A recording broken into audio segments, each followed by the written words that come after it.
오늘 오후 찬양 예배는 교회학교 교사 헌신 예배로 드립니다. 코로나19를 지나면서 여러 교회의 교회학교 인원이 급격하게 감소를 했습니다. 이러한 현상은 우리 교회도 별반 다르지 않죠. 코로나 이전부터 한국교회에서 이런 말을 구호처럼 많이 말했습니다. 다음 세대가 위기입니다. 이 말은 코로나 이전에도 계속해서 있었습니다. 그런데 코로나를 겪은 이후에는 다음 세대가 위기라는 말이 이 말 하나로는 표현이 안 될 정도로 교회학교는 더 깊은 침체 늪에 빠져 있는 듯 보입니다. 왜 요즘 교회에는 어린이들이 급격하게 줄었을까요? 학생들은 왜 교회에 나오려고 하지 않을까요? 그런데 이 질문은 비단 학생들뿐만 아니라 청년들, 더 나아가서 일반적인 성도들에게도 던질 수 있는 질문입니다. 요즘 다음 세대들을 교회에서 보기 힘든 원인이 무엇일까 곰곰이 생각을 해보면 일단은 우리나라의 출산율이 과거에 비해서 눈에 띄게 저하되었습니다. 신월초등학교 학급 수만 보더라도 한 10년 전과 비교했을 때에 한 학년의 학급 수가 한 3반 정도밖에 안 되더라고요. 3반 정도밖에 안 되고 교실 하나당 학생 인원이 한 20명 안팎 정도 되는 것 같습니다. 기본적으로 다음 세대를 이루는 어린 자녀들의 절대적인 숫자 자체가 과거와 비교했을 때에 더 많이 감소를 했습니다. 그렇기 때문에 거기에 발맞춰서 교회 학교 인원 또한 자연스럽게 줄어들 수밖에 없는 현실입니다. 그런데 이러한 자연적인 요인은 제외하고 다음 세대가 교회를 나오지 않는 더 근본적인 이유가 있습니다. 그것은 다름 아닌 세속화입니다. 세속화. 화면을 한번 보여주실까요? 세속화. 여러분, 세속화가 무슨 뜻일까요? 세속화라는 말에는 다양한 의미가 있지만 일반적으로 세속화를 말할 때에는 세상의 일반적인 풍속을 따르는 것, 그것을 세속화라고 말합니다. 혹은 거기에 물들어가는 것, 이것이 세속화입니다. 어떤 학자는 세속화를 가리켜서 이렇게 말하기도 합니다. 종교와 영적인 영역에서 사회가 분리되어 가는 과정. 다음 슬라이드를 한번 보여주시겠어요? 마치 계란을 이제 다들 요리를 해보신 분들은 아시겠지만 흰자하고 노른자를 분리시키는 것을 많이 하시지 않습니까? 이 종교와 영적인 영역에서 사회가 분리되어 가는 과정이라고 그렇게 정의를 합니다. 이 말을 쉽게 말하면 인간의 삶 속에서 종교적인 부분, 영적인 부분을 제거해버리고 세상적인 가치관에 집중하는 모습을 가리킨다고 할 수 있습니다. 이것이 세속화입니다. 눈에 보이는 세상이 전부인 양 생각하는 가치관. 인생의 최고의 가치는 부귀영화를 누리고 입신양명을 이루는 것이라고 생각하는 가치관. 뭐니 해도 돈이 최고고 누가 뭐라 해도 나 자신만 행복하면 된다는 가치관. 바로 이러한 생각들이 세속적 가치관의 예라고 할 수 있습니다.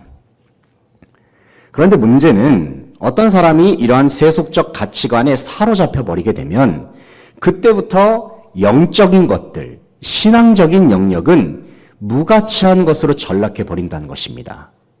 왜냐하면 그들이 생각하기에 영적인 것들은 인생에 아무런 도움이 안 되는 거예요.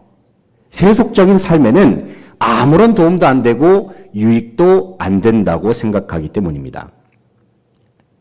물론 우리가 이 세상을 살아가는 데 있어서 세속적인 요소들은 중요합니다.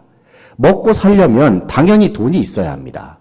세상적으로도 어느 정도의 지위에 이르러야만이 성공을 이룬다라고 말할 수 있습니다. 하지만 분명한 사실은 그러한 세속적인 요소들이 우리의 인생의 우선순위가 될 수는 없다는 것입니다. 왜냐하면 우리가 사는 인생은 단순히 이 세상에서의 삶, 즉 세속적인 삶만이 전부라고 말할 수가 없기 때문입니다. 세상에서의 삶은 길어야 100년입니다. 길어야 100년. 인생이 100세 시대라고 말하잖아요. 뭐 더 길게 잡으면은 120세까지도 산다고 합니다. 여러분은 몇 세까지 살고 싶으십니까? 한 120세, 130세까지 살고 싶으십니까? 이 말씀은 세속적인 인생에는 반드시 끝이 있다는 말입니다. 그러나 세속적인 삶 이후에는 영원의 삶이 있습니다. 이 영원의 삶은 영적인 세계이고 인간이 영원토록 존재하게 될 삶의 최종 무대입니다. 그런데 이 영적인 세계는 단순히 이 세상에서의 삶 이후에만 있는 것이 아닙니다. 영적인 세계는 세속적인 삶 모두를 포함하고 있습니다. 모든 인생과 역사의 핵심이자 근원이 바로 영원의 삶입니다. 영적인 세계를 깨닫지 못하고 오로지 세속적인 삶만을 추구하는 인생은 마치 껍데기만 추구하는 인생과도 같습니다. 그리고 그러한 삶은 언젠가는 먼지처럼 사라져버리는 허무한 인생과도 같음을 우리는 반드시 기억해야 합니다. 오늘 본 말씀인 요한계시록 15장은 세속적인 세상 속에서 결국에는 승리한 교회, 승리한 성도들이 부르는 노래가 기록되어 있습니다. 여기서 승리의 노래를 부르는 하나님의 백성들은 마지막 때의 세상 가운데 다가오는 수많은 시험과 유혹을 이겨냈습니다. 본문 2절을 보면은 요한은 최종적으로 승리한 하나님의 백성을 가리켜서 다음과 같이 묘사를 합니다. 짐승과 그의 우상과 그의 이름의 수를 이기고 벗어난 자들. 네, 화면에 나오고 있죠. 여기서 짐승은 사탄에게 속한 세상 권세를 비롯해서 모든 우상과 거짓 선지자들을 총칭하는 말입니다. 짐승들은 이 세상에서 교회를 핍박할 때에 짐승의 숫자인 666을 활용해서 성도의 모든 삶을 억압하고 통제하려 했습니다. 그리고 계시록 13장 15절을 보면 당시 짐승들에게 경배하지 않은 성도들은 짐승에게 죽임을 당하기도 합니다. 끝까지 믿음을 지키다가 비참하게 죽임을 당한 자들의 모습, 세상적으로 볼 때에는 참으로 미련해 보이고 어리석어 보일 수도 있습니다. 그러나 그렇게 순교를 당했던 성도들이 마지막 때에는 하나님의 보좌 앞에서 승리의 노래, 기쁨의 찬양을 부르고 있습니다. 이 말씀이 의미한 바가 무엇일까요?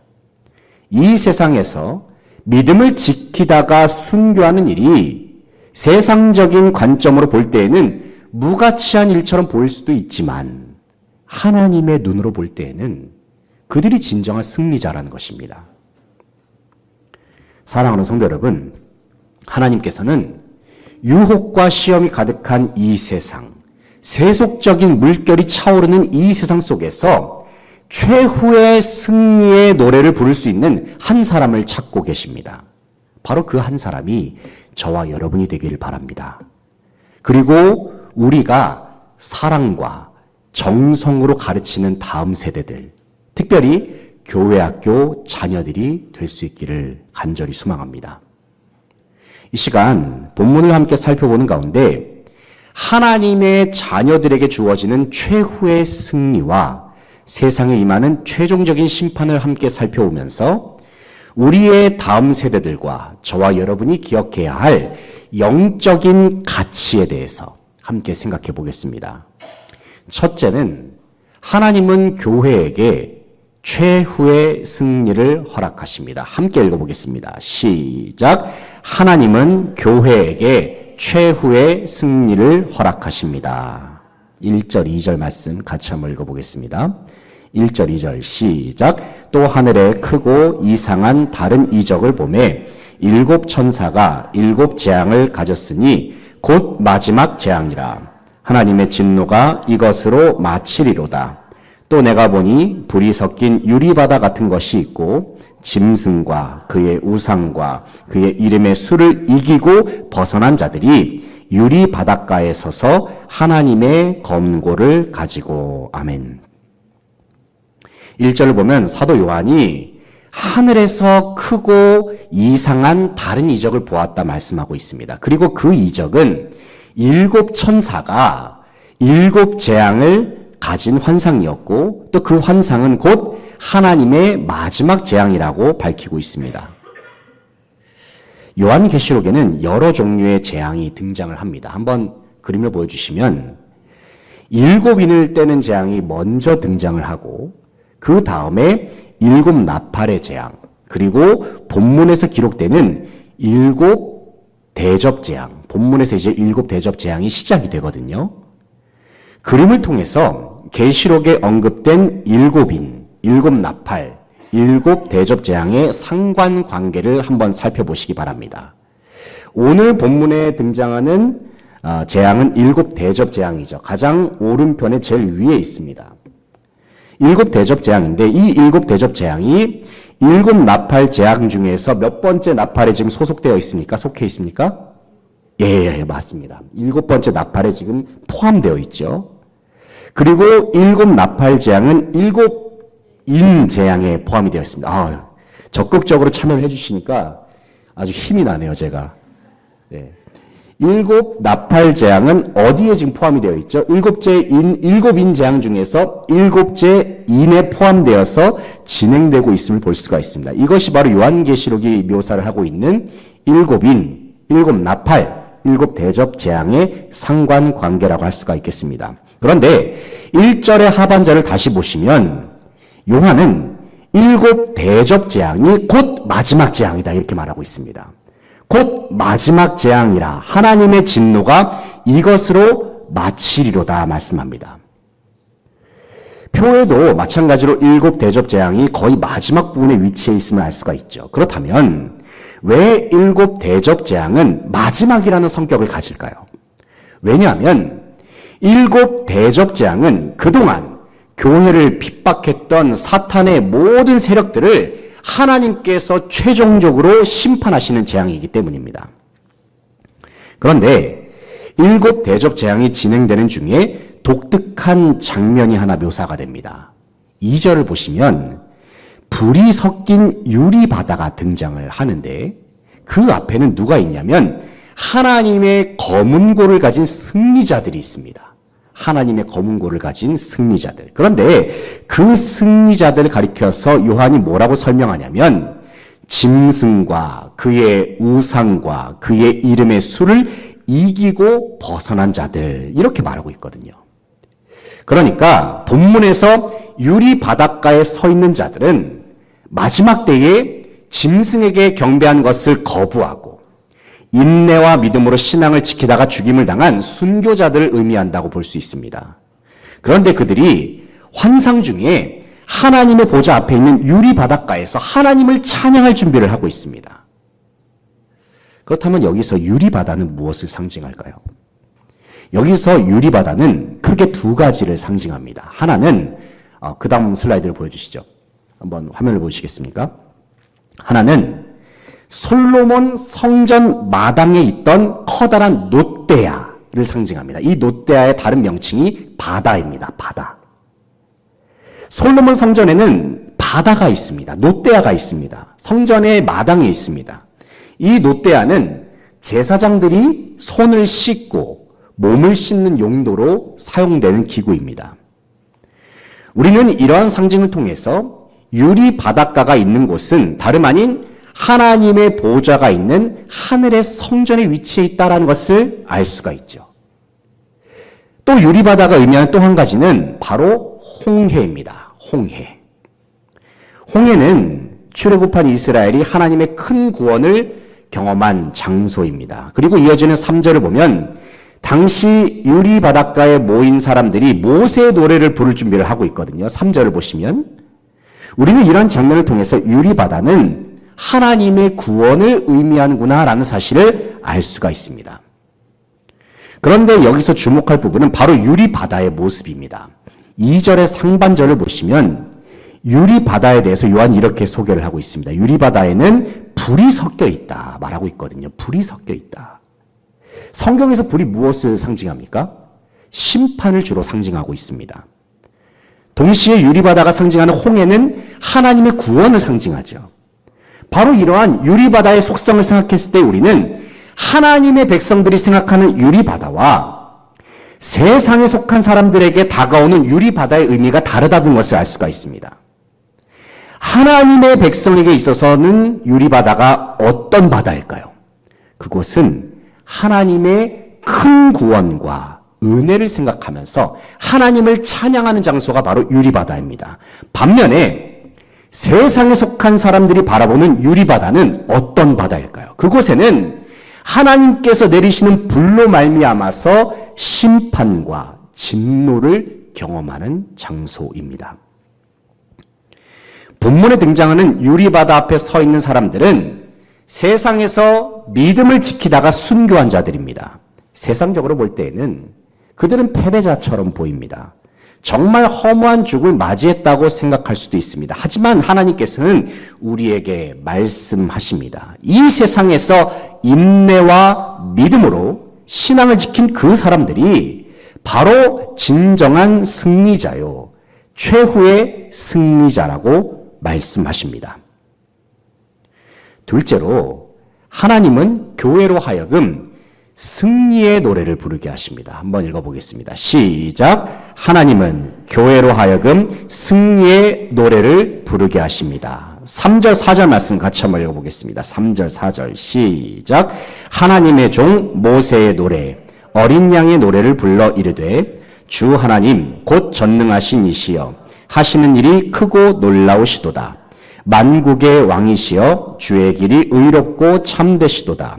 주여 누가 주의 이름을 두려워하지 아니하며 영화롭게 하지 아니하오리이까.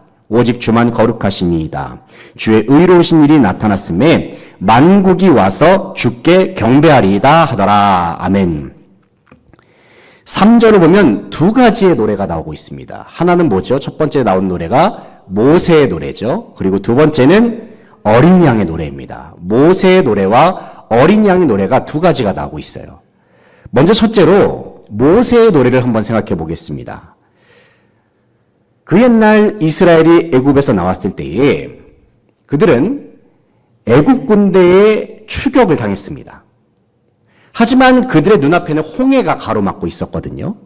수많은 사람들은 맹렬하게 추격해오는 군대 앞에서 도망할 곳이 없었습니다. 하지만 그때에 하나님께서는 주님의 크신 능력으로 이스라엘의 눈앞에서 홍해를 쫙 갈라주셨죠. 이스라엘 백성들은 단 한 사람도 빠짐없이 홍해를 건너갔습니다. 애굽 군대가 뒤따라왔습니다. 하지만 하나님께서는 애굽 사람들이 홍해를 건너는 것은 허락하지 않으셨습니다. 결국 애굽의 군대가 어떻게 됐습니까? 홍해 한복판에서 주님께서 회복하신 바닷물로 말미암아서 다 몰살을 당했습니다. 이로 인하여 모세는 출애굽기 15장에서 이스라엘을 구원하신 하나님을 백성들과 함께 기쁨으로 노래합니다. 다음으로 어린 양의 노래를 한번 생각해 보겠습니다. 어린 양의 노래입니다. 하나님께서 우리를 죄와 사망의 권세로부터 구원하시기를 원하셨습니다. 그래서 주님은 2000년 전에 이 땅에 독생자 예수님을 보내주셨죠. 예수님께서 이 땅에서 행하신 일이 무엇입니까? 그것은 죄로 말미암아 우리가 당해야 할 심판을 주님께서 대신 당하시는 일이었습니다. 예수님께서는 우리의 모든 죄를 친히 담당하시는 어린 양이 되셨습니다. 그리고 어린 양이신 예수님은 우리의 죄를 짊어지시고 십자가에 못 박혀 죽임을 당하셨습니다. 십자가에는 하나님의 완전한 사랑이 드러나 있습니다. 동시에 십자가에는 하나님의 완전한 심판도 포함되어 있습니다. 우리는 십자가를 바라볼 때에 나를 구원하신 하나님의 사랑을 깨달을 수 있습니다. 동시에 우리는 십자가를 통해서 우리가 당했어야 할 심판을 주님께서 대신 당하셨구나. 이 사실을 확인할 수가 있습니다. 유리 바닷가에 선 승리자들은 십자가를 통해서 자신들을 구원한 하나님의 은혜에 감격했습니다. 그래서 그들은 유리 바닷가 앞에 서서 다음과 같은 찬양을 주님 앞에 올려드리고 있습니다. 이 시간 다시 한번 3절 4절 말씀을 한번 우리가 소리내서 읽어보겠습니다. 이 찬양은 장차 우리가 부를 찬양이기도 합니다. 3절, 4절 다시 한번 읽겠습니다. 시작. 하나님의 종 모세의 노래 어린 양의 노래를 불러 이르되 주 하나님 곧 전능하신 이시여 하시는 일이 크고 놀라우시도다. 만국의 왕이시여 주의 길이 의롭고 참되시도다. 주여 누가 주의 이름을 두려워하지 아니하며 영화롭게 하지 아니하오리이까. 오직 주만 거룩하시니이다. 주의 의로우신 일이 나타났음에 만국이 와서 주께 경배하리이다 하더라. 아멘. 방금 읽은 말씀에서 하나님의 구원을 경험한 승리자, 모든 시험과 환난을 이겨낸 승리자들은 마지막 때에 하나님의 보좌 앞에 있는 유리 바닷가에서 모세의 노래, 어린 양의 노래로 하나님을 찬양합니다. 사랑하는 성도 여러분, 본문에 기록된 모세의 노래, 어린 양의 노래는 누구의 노래입니까? 바로 이 자리에 함께한 저와 여러분이 부르고 있는 노래, 그리고 장차 우리가 영원토록 불러야 하는 노래가 바로 모세의 노래요, 어린 양의 노래인 줄로 믿습니다. 마지막으로 하나님은 최종적으로 반드시 세상을 심판하십니다. 한번 같이 읽어보겠습니다. 시작. 하나님은 최종적으로 반드시 세상을 심판하십니다. 5절부터 8절까지의 말씀을 같이 읽겠습니다. 5절부터 8절까지 시작.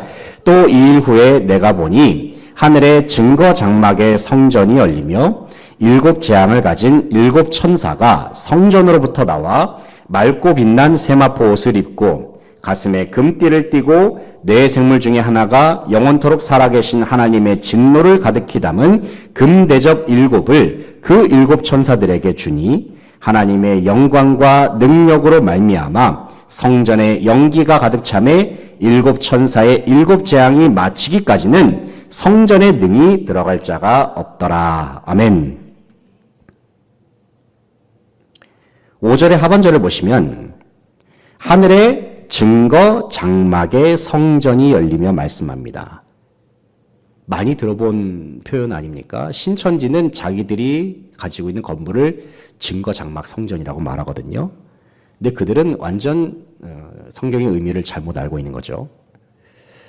하늘의 증거 장막의 성전이 열리며, 이 증거 장막의 성전이란 말을 원문의 의미로 그대로 직역을 하면 이런 말입니다. 성전, 곧 증거 장막, 이런 뜻입니다. 그러니까 성전이란 말과 증거 장막이란 말은 같은 의미의 단어인 겁니다. 두 단어를 반복해서 쓴 표현이라고 할 수가 있습니다. 따라서 증거 장막의 성전이란 말은 성전을 의미한 단어가 2번 반복되었다. 우리가 이렇게 이해하시면 되겠는데요. 특별히 증거 장막이라는 말은 하나님의 증거궤, 이 말을 다른 말로 하면은 법궤, 언약궤를 말하는 것이죠. 하나님의 증거궤를 모신 장막이란 뜻이 있습니다. 구약시대로 말한다면 언약궤를 모신 성막이라 할 수가 있고, 동시에 언약궤를 모신 성전이라고도 할 수가 있습니다. 그림에는 제가 이제 성막 그림과 성전 그림을 동시에 제가 이제 있는 것을 찾아서 넣어놨는데요. 구약시대 때를 생각해 보면은 하나님께서 이스라엘과 만나실 때에는 지성소에 있는 언약궤를 통해서 그들과 만나셨습니다. 물론 그 만남도 오늘날처럼 온전한 만남은, 오늘날도 그렇게 온전한 만남이라고 할 수는 없겠지만 오늘날과 같은 하나님과의 만남은 아닙니다. 왜냐하면 언약궤가 있는 지성소에는 오직 대제사장만이, 그것도 이스라엘의 대속죄일에만 대제사장 한 사람만 하나님과 만나기 위해서 들어갈 수가 있었기 때문입니다. 그뿐만 아니라 구약시대 때의 이스라엘 백성은 오직 제사장을 통해서만 하나님을 예배할 수가 있었고, 제사장을 통해서 제물을 바칠 수가 있었습니다. 당시에 하나님께서는 언약궤를 통해서 이스라엘에게 말씀하셨습니다. 또 하나님께서는 언약궤를 통해서 주님의 뜻을 보여주셨고, 언약궤를 통해서 이스라엘을 인도하셨습니다. 그런데 하늘에 위치한 성전, 천상의 언약궤를 모신 성전에서 7 천사들이 대접들을 가지고 나옵니다. 그 금 대접들에는 하나님의 진노가 가득 담겨 있습니다. 여기서 우리는 천사가 가진 금 대접이 사탄과 짐승에게 속한 모든 세력들을 심판하시는 하나님의 심판이란 사실을 알 수가 있습니다. 그런데 그 금 대접의 숫자가 7개죠. 7개. 7은 성경에서 완전수이자 완성, 완전함을 상징합니다. 그러니까 대접이 7개라는 말은 하나님의 심판이 완성된다. 완전한 하나님의 심판이라는 것을 의미하는 것입니다. 바로 이 점을 생각할 때에 7금 대접은 악의 세력을 완전히 징벌하시는 하나님의 심판의 완성이란 뜻이 있습니다. 그런데 우리는 요한계시록에서 언급된 금 대접이 또 다른 의미를 가진다는 것을 기억합니다. 그것은 바로 금 대접에는 성도들의 기도라는 의미가 포함되어 있습니다. 요한계시록 5장 8절을 보면 금 대접에 관하여 요한은 다음과 같이 말씀하고 있는데 계시록 5장 8절 말씀을 같이 한번 읽어보겠습니다. 5장 8절 시작. 그 두루마리를 취하심에 네 생물과 24 장로들이 그 어린 양 앞에 엎드려 각각 검은고와 향이 가득한 금 대접을 가졌으니 뭐라고 말합니까? 이 향은 성도의 기도들이라. 아멘. 방금 읽은 말씀에서 금 대접에 담긴 향을 가리켜서 성도의 기도들이라 말씀합니다. 그렇다면 우리는 오늘 본문에 기록된 7 대접의 재앙이 어떤 이유에서 시작되었는가를 분명하게 확인할 수가 있습니다. 첫 번째 이유는 7 대접 재앙은 하나님의 완전하신 뜻 가운데 하나님의 말씀으로 말미암아 시작되었다는 것입니다. 왜냐하면 7 천사들은 하나님의 뜻이 계시된 언약궤가 있는 성전에서 대접을 가지고 나왔거든요. 두 번째, 하나님의 7 대접 재앙이 왜 일어났느냐? 성도들의 기도에 대한 하나님의 응답입니다. 왜냐하면 계시록에서 금 대접은 성도들의 기도의 향을 모아놓은 그릇이라는 의미도 있기 때문입니다. 이처럼 하나님께서는 주님의 완전하신 뜻으로 말미암아 이 땅을 반드시 심판하십니다. 동시에 하나님께서는 자기 백성들의 기도를 들으시고 응답하심으로 이 땅을 심판하십니다. 사랑하는 성도 여러분, 우리는 마지막 때에 임하는 주님의 심판을 제대로 볼 수 있어야 합니다. 왜냐하면 우리의 인생은 눈에 보이는 세속적인 삶이 전부가 아니기 때문입니다. 사람은 누구나 이 땅에서의 삶 이후에 영원의 삶을 향해 나아갑니다. 그리고 오늘을 살아가는 우리는 영원한 하나님을 믿고 신뢰하면서 믿음의 길을 걸어가고 있습니다. 바로 이와 같은 우리의 인생을 직시하면서 다시금 영원하신 하나님을 바라보고 우리를 구원하신, 우리를 인도하신 주님만을 영원토록 찬양하기로 결단하는 모든 성도들 되시기를 소망합니다. 이제 말씀을 맺겠습니다. 사랑하는 성도 여러분, 우리는 교회학교 교사 헌신 예배를 드리면서 마지막 때에 일어날 일들을 함께 살펴보았습니다. 교회학교 여름 행사를 앞두는 가운데 우리는 조금은 무거운 주제의 말씀을 함께 나눴거든요. 하지만 여러분, 마지막 때는 실제로 다가오고 있으며 실제로 세상은 점점 더 악해져 가고 있습니다.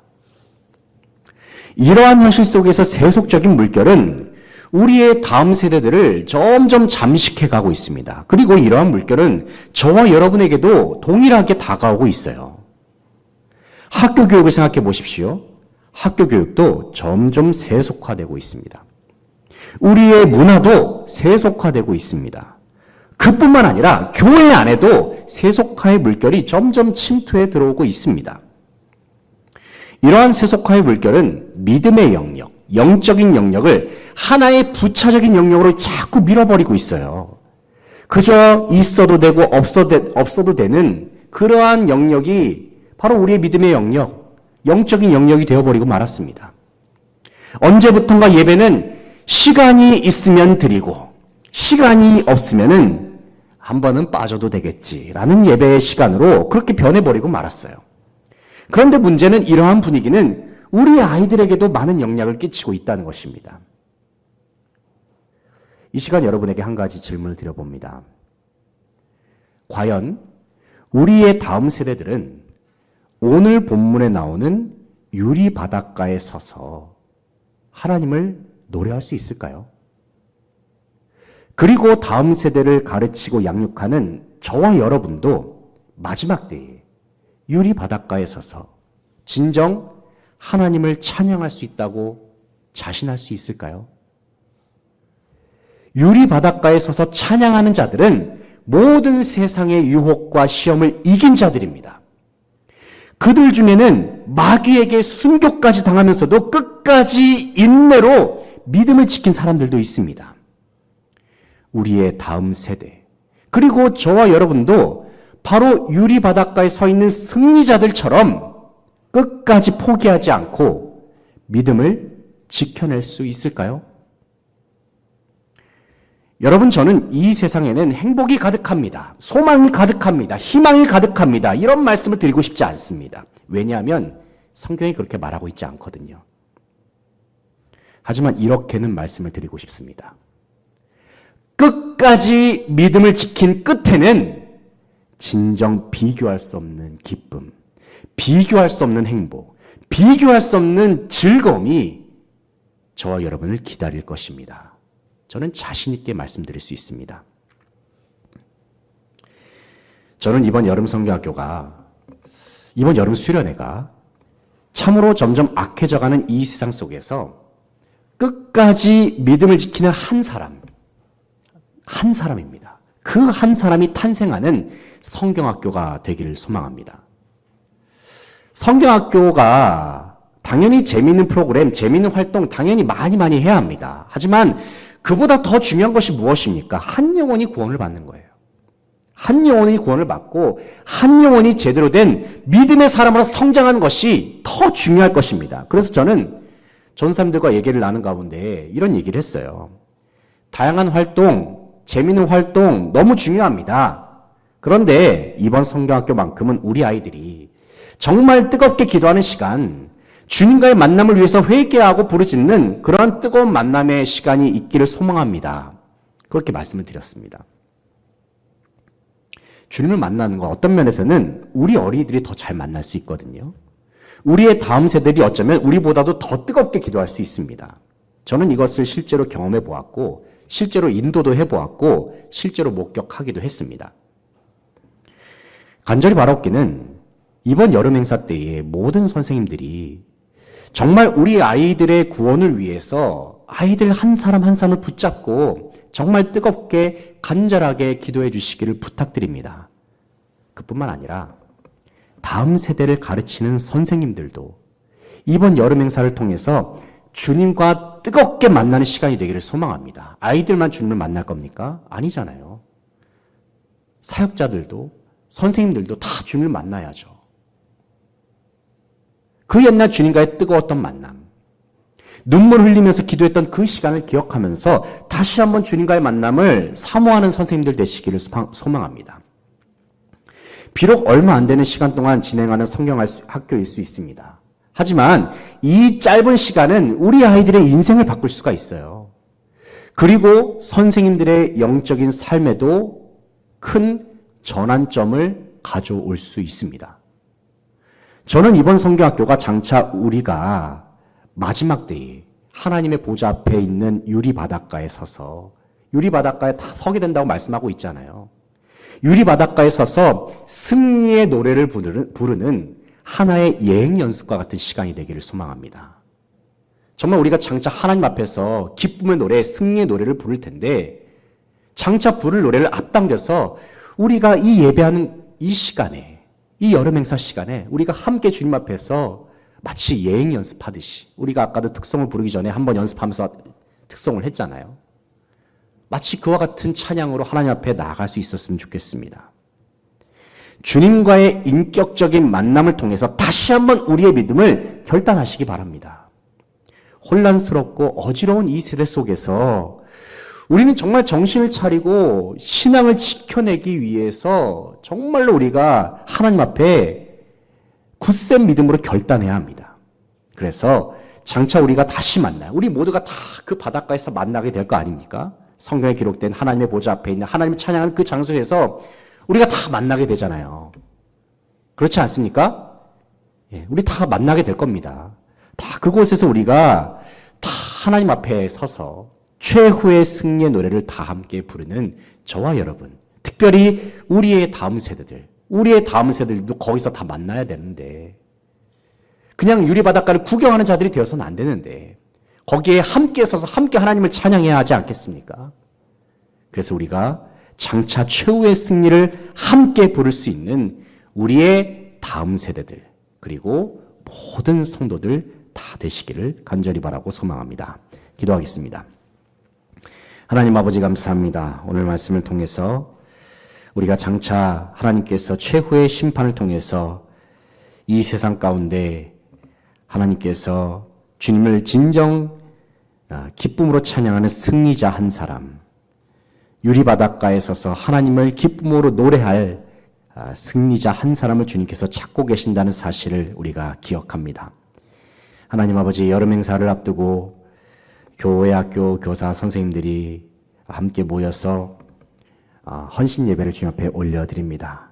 하나님, 우리가 진정 세속화의 물결이 가득 찬 이 세상 속에서 우리가 진정 불러야 할 노래가 무엇인지, 장차 우리가 영원토록 부르게 될 노래가 무엇인지를 우리가 깊이 생각하면서 우리의 다음 세대들과 또 이 자리에 함께한 모든 성도들이 장차 하나님의 보좌 앞에서 하나님을 즐거워하며 승리의 노래를 다 함께 부르면서 나아가는 모든 성도들의 삶이 다 되게 하여 주시옵소서. 주님께 감사드리며 예수 그리스도의 이름으로 기도합니다. 아멘.